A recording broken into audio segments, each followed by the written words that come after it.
좀 예상과는 조금 차이가 있었던 것 같은 생각이 드는데 어떻게 보세요? 저는 이제 상당히 결선 투표까지 갈 걸로 네, 그러니까 계속 이제 이야기를 했고요. 저도 이제 좀 스스로 좀 반성을 해야 되지 않을까 성찰을. 아니 갑자기 지금 제가 너무 예. 이게 보수 쪽에 예. 자꾸 이 정통 쪽에 이야기를 많이 듣다 보니 예. 대통령실이나 현역 예. 의원들 예. 조금 이게 중도나 더 나아가서 그 진보 쪽의 민심도 좀 성찰해봐야 되겠다. 이렇게 제가 스스로 제가 뭐 평론 자격이 있나 이 생각이 들 정도로 좀 이게 반성하면서 앞으로 이게 공부를 좀 해야 되겠다는 생각이 들고요. 아니 근데 너무 빨리 반성하고 한동훈 개보 쪽으로 가는 거 아닙니까? 아니 개보를 가는 건 아닙니다. 앞으로 이게 뭐 저는 뭐 어차피 윤석열 대통령이 가장 중심이니까 예. 그건 아닌데 제가 이제 민심을 특히 국민의 민심을 잘 못 읽은 거에 대해서 이제 반성한다는 뜻이고요. 예. 아마 당원들은 이제 변화 안정보다는 대통령실하고 이제 화합보다는 좀 이게 변화와 그다음에 세대 교체 흐름 이런 게 노는 것입니다. 아무래도 이게 나경원 원희룡 후보 윤석열 후보 지금 모선이고 이게 상당히 경력이 있는데 이번에 워낙 어떻게 보면 이게 초선도 아니잖아요. 당 대표를 했기 때문에 앞으로 이게 저는 세대 교체 흐름이 상당히 커질 것이다. 뭐 이런 예상이 됩니다. 예. 자 이제 댓글 중에 역시 농객들 예상이 맞지 않았다. 그동안 헛다리 토론만 했다. 이런 글도 올려주셨고요. 자 그런데 예.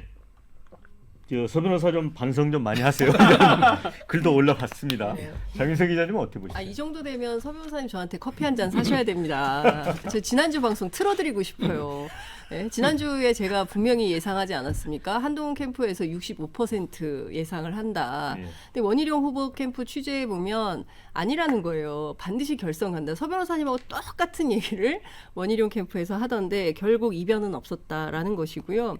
저는 이 대목에서 윤석열 대통령, 윤석열 정부가 반성해야 될 대목은 원희룡 후보의 득표율입니다. 18.85%예요. 네. 이것은 무슨 의미냐면 전체적으로 국민들이 국정 지지도에서 갤럽 조사 29% 수준, 30%를 못 넘은 지 오래됐습니다. 지난 4월 총선 이후 단 한 번도 30%를 돌파하지 못했어요. 그런 윤석열 대통령의 지지율보다 국민의힘 당원들은 더 혹독한, 가혹한 점수를 주고 있다. 누구에게? 원희룡 후보에게. 그러니까 지금부터는 국정 운영의 기조를 바꾸셔야 합니다.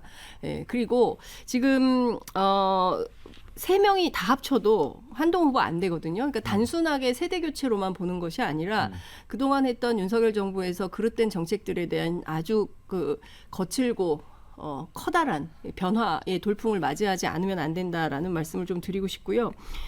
덧붙여서 저는 지금 구도가 미래 세대 대 기득권 이렇게 해서 사실 야권에 대한 경종을 울리는 보수 언론의 분석 보도가 굉장히 많이 있던데 민주당이 고인물 평가를 받기 시작하면 굉장히 어려워질 수 있다. 그래서 민주당도 자각할 필요가 있다. 이런 말씀 드립니다. 네, 자 지금 댓글 중에 하나 서 변호사님 관련된 게 올라와서 짧게 답변하세요.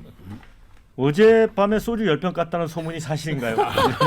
요즘 술 안 드시는데. 제가 당뇨가 심해서요. 2주째 술을 끊고 있습니다. 이게 이주째. 비유적 표현 같습니다. 예, 댓글 2주째 올리신 끊고 분이. 있어요. 쓰린 마음을. 자, 호준석 대변인, 우리 장 기자님이 그런 얘기 해주셨어요. 이제 결국 국민의힘 당원이 변화를 선택했잖아요. 네. 자, 그래서 민주당이 고인물처럼 비춰지면 안 된다라고 얘기를 했거든요. 제가 이제 서 변호사님 옆에서 이런 얘기를 하는 건 좀 죄송하긴 한데 저는 알았습니다. 네. 저는 확신했습니다.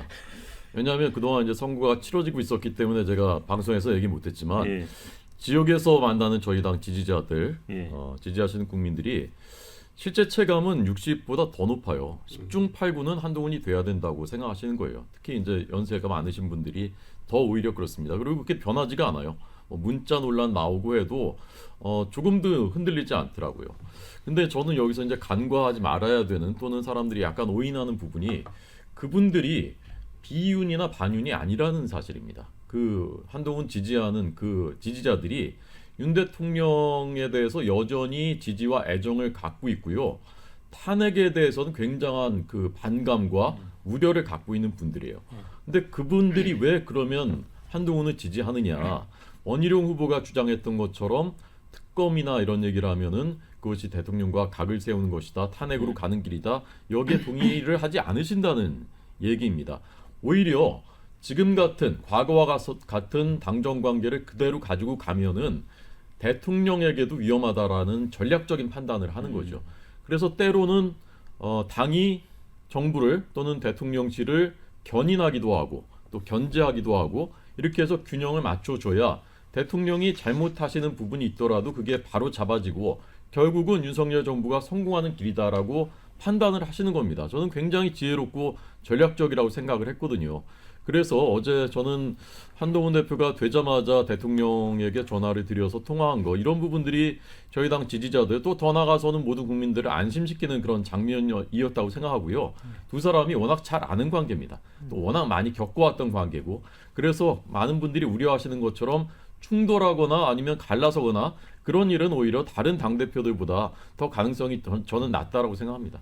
네, 지금 댓글에 용산은 이제 사면 초과에 빠졌다 이런 글이 있는 반면에 자 최고위원들 뽑는 거 보니까 국힘 당원들의 견제와 균형 오졌다. 이 오졌다는 게 이제 칭찬하는 거잖아요. 그렇죠. 네. 아까 말씀드렸지만 친윤계 3명, 친한계 2명 그러면서 한동훈에게 지지를 주면서도 또 최고위원을 통해서도 견제하는 어떻게 보셨어요? 근데 저는 예. 어저께 뭐 구성을 보면 김민전 의원이야 뭐 원래 여성 할당으로 되신 부분인데 친윤은 아니시잖아요. 저는 그분이 꼭 친윤이라고 생각하지는 않아요. 항상 뭐 주류의 입장을 어느 정도 대변하는 어떤 입장을 대변하는 분으로 생각을 하고요. 굳이 친윤이라고 따지면 인유한 의원이 일단 친윤에 가깝긴 한데 그분이 어떤 본인의 어떤 정치적 색깔을 막 이렇게 각을 세우면서 지도부가 각을 세우면서 내세울 분은 아니라고 보여요. 그 다음에 가장 뭐 우려가 큰 뭐 김재원 의원도 위원도 지금 뭐 친윤으로 분류가 된다. 저는 친윤으로 보지는 않거든요. 네. 김재원 위원은 정말 희한하게도 이준석 대표 때도 최고위원이었고, 그다음 김기현 대표 때도 최고위원이었고, 그다음에 이번에 한동훈 위원장 때 대표 때도 최고위원이에요.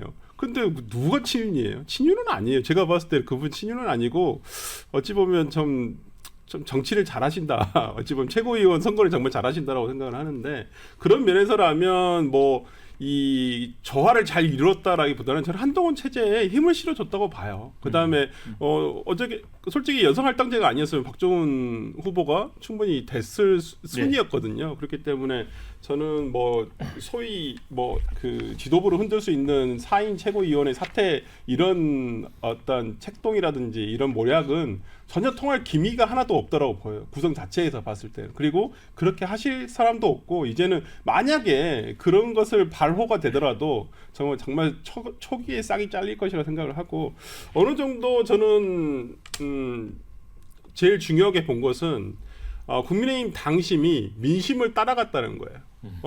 기존에 나왔던 여론조사와 거의 유사하게 일치하게끔 나왔어요. 근데 그것이 당심에서도 어제 한동훈 후보가 득표율도 비슷하게 나왔고요. 그 다음에 여론조사도 비슷하게 나왔어요. 1% 차이밖에 안 났죠. 그러니까 민심과 당심이 이제 거의 일치화돼가고 있다고 보여요. 다만 용심이 일치화가 안 되고 있어요.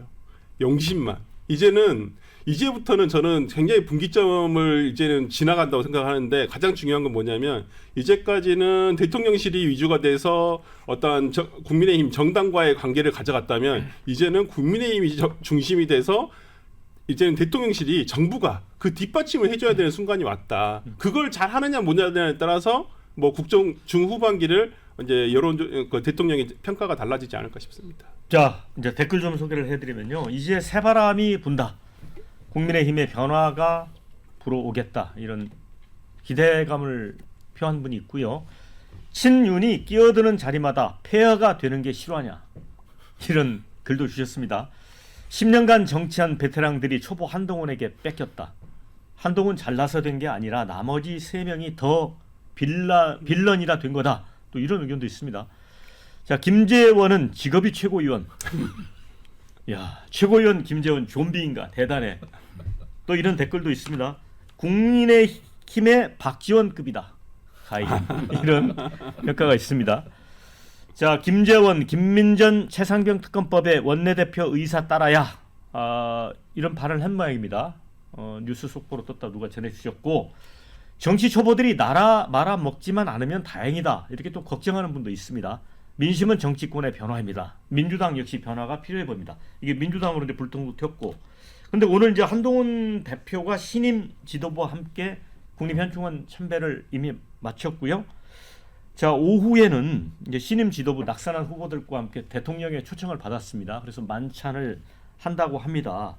그런데 좀 댓글에도 올라오지만 이제 윤과 한의 관계가 이제 관심사다. 그렇죠? 그렇죠. 예. 예, 그렇고 뭐 김옥균 프로젝트에 따르면 그리고 오늘 아침 그 라디오 출연한 허은하 개혁신당 대표는 어대한인데 어차피 대표는 한동훈이 아니라 어차피 대표는 한 달짜리다 뭐 이런 표현까지 근데 쓰더라고요. 현실성이 없는 얘기 아니에요? 근데 저도 그렇게 생각합니다. 현실적으로 불가능하다고 생각을 하고요. 이제 권력의 균형추가 확실히 기울게 되는 겁니다. 지금 뭐 쭉 나온 그 조사 결과만 보더라도 지난 김기현 대표 지도부 선출 때보다 투표율은 다소 낮지만 그래도 득표율은 훨씬 한동훈 후보가 앞서는 거 아니겠습니까? 60%를 넘은 것에 대해서는 흔들기가 어려워요. 그러니까 예컨대 뭐 비슷비슷하다거나 아니면은 뭐 다소 앞서거나 이러면은 조금 흔들 수가 있지만 지금 상황에서는 이 지도부를 뭐 조만간 막 흔들어서 뭐 패퇴시키기는 굉장히 어려울 거다. 이제 이런 판단을 하고요. 문제는 저는 지금부터 한동훈 대표가 어떤 정치의 내용을 보여주느냐가 관전 포인트라고 생각을 하는데요. 본인이 이제 얘기했던 최혜병 특검법과 관련해서 제3자 추천인 대법원장 추천으로 해서 수정안을 내놓고 야당과 만나서 어떤 협력을 하게 될지 그래서 지금까지 보여주지 못했던 새로운 협치의 내용을 보여준다면 저는 지금보다 훨씬 더 인기가 많은 여당의 당대표가 될 수 있고 또 미래 권력으로서 훨씬 더 성큼 다가서는 이런 상황을 만들 수 있지만 반대로 끊임없이 용산을 보위하면서 그리고 특별한 정치의 내용 없이 헤매기 시작하면 네. 급전직하로 또 지지율은 떨어질 수밖에 없을 것이다. 그러니까 지금부터 중요한 것은 한동훈 자신과의 싸움이 아닐까라는 생각이 좀 들고요. 정치의 내용이 혁신적이어야 합니다. 그런데 뭐 더 경청하고 더 설명하고 더 설득하겠다 이제 세 가지를 얘기를 했는데요. 이거는 사실 그 윤석열 대통령하고 기조가 비슷해요. 지난 총선 때 했었던 얘기하고 비슷한데 이거보다는 훨씬 더 센 메시지들이 나와야 될 것 같고 특히 이번에 문제가 됐던 김건희 여사 그 창성동 조사 문제와 관련해서도 분명한 입장을 내야 될 것 같고요. 명품백에 대해서도 마찬가지고 그리고 본인에 관련된 여러 가지 사법 리스크에 대해서도 분명한 태도를 취할 필요가 있다. 이런 생각이 좀 듭니다. 네, 지금 뭐 댓글 보니까 이제 원희룡은 정계 은퇴해야 되는 게 아니냐 이런 글도 올려주신 분이 있는데 반면에 국민의힘에 여전사가 없다. 나경원은 끌어안고 가야 된다. 근데 이제 당내 이제 소통과 또 화합이 또 중요하잖아요, 세 변호사님. 네. 그렇죠? 그렇죠. 지금 이제 뭐 한 번 패배로 예. 뭐 끝났다 이런 식으로 이게 하면 안 되고 물론 약간 이제 그 크게 상처를 입은 건 사실인데 예. 그래도 이제 오선 중진으로 역할을 했을 거고요. 원희룡 후보도 이제 두 번 패했지만 예. 한 번은 이제 이재명 대표하고 직접 개항해서 예. 진 거고 예. 그다음에 이번에 당 대표 진 거 아닙니까? 그래서 저는 아직도 얼마든지 기회는 있다 이렇게 보고 있고요. 그다음에 그 대통령하고 자꾸 한동훈 대표를 이게 이간질하려는 사람들이 있는데 예. 우리 호준석 대변인 말씀처럼 예. 윤 대통령 지지율이 리얼미터 기준 이번 주에 34.5입니다. 네, 그렇죠. 윤 대통령 지지자 중에서 한동훈 지지층이 있는 거예요. 예. 대립되는 게 분리된 게 아닙니다. 따라서 대다수의 자유파의 보수 국민들은 대통령과 한현정이 하나가 돼서 같이 이게 나가야 된다 이런 입장이기 때문에 자꾸 이게 뭐 권력의 추가 이리 왔다 저리 갔다 이런 식으로 이게 그 하는 것은 맞지 않다 이렇게 봅니다. 네. 저 후준석 대변인 지금 네네. 댓글에 보면 장해찬이 앞으로 중용될까 뭐 이런 약간 질문 비슷한 글을 올려주신 분이 있는데 이번에 이제 그 당 대표 경선 과정에서 이제 댓글틈 의혹 강력히 제기하면서 완전히 대척점에 섰잖아요. 한동훈 대표가 뭐 이제 당내 탕평도 해야 되는데 이거는 어떻게 보세요? 저는 개인적으로 장예찬 전 최고위원을 되게 좋아하고요. 네. 네, 인간적으로 좋아하고 또 그렇게 제 방송할 때 이제 제가 앵커일 때 패널로 이제 출연해서 이제 같이 방송을 많이 했었는데 감탄할 때가 많았습니다. 그 탄탄한 논리와 공부도 있는 학습량과 이런 것들에 그래서 저는 우리 당을 위해서 필요한 역할이 있다 생각하고요. 복당시켜서 좋은 역할을 할 수 있도록 그렇게 하는 것이 그게 한동훈 대표가 또 얘기한 그 통합의 그런 그 발걸음이 될 거라고 생각하고요. 저는 이제 그 대변인으로서가 아니라 그냥 자연인으로서 원희룡과 나경원 그분들의 예. 그 앞날을 전망해 본다면 개인적으로 원희룡 전 장관은 정부에서 쓰여질 가능성이 있지 않을까. 뭐 내각 또는 뭐 비서실장 얘기도 나왔었잖아요. 예, 그것이 어쩌면 이후에 활로가 될 수 있을지 모르겠다 생각하고요. 나경원 그 의원은 이번에 만약에 20% 이상의 득표를 하면서 2등을 했다면 서울시장 가도에 이제 탄력이 붙었을 텐데 그 부분이 이제 조금 이제 좌절되긴 했지만 여전히 그래도 이번에 이제 존재감을 보여주셨고 우리 당에도 대체 불가한 그런 그 존재감이 있습니다. 나경원 의원께서. 그래서 앞으로 일정한 역할을 당에서 하실 거라고 생각합니다. 네. 지금 이제 댓글에 쌤통난 홍준표 당원에 실망했다며 당분간 당무 관여 안 한다. 그런데 너무 반갑다. 이런 글이 올라왔습니다. 사실 지금 홍준표 대구시장이 가장 힘든 상황이 아닐까 싶습니다. 그런데 반면에 이런 의견도 주신 분이 있어요. 윤석열 대통령과 한동훈 대표가 결국은 짜고 친 거다.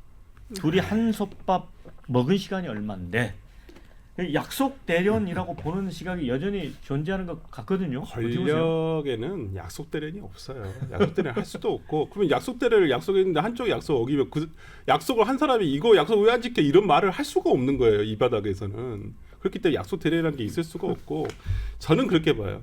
20년간 같이 한솥밥을 먹은 건 사실이에요. 예. 그런데 윤석열 대통령이 한동훈 지금 대표를 대하려던 것은 형 동생 관계였어요. 예. 근데 한동훈 대표가 윤석열 대통령을 대하던 것은 검사의 그냥 선배 후배였어요.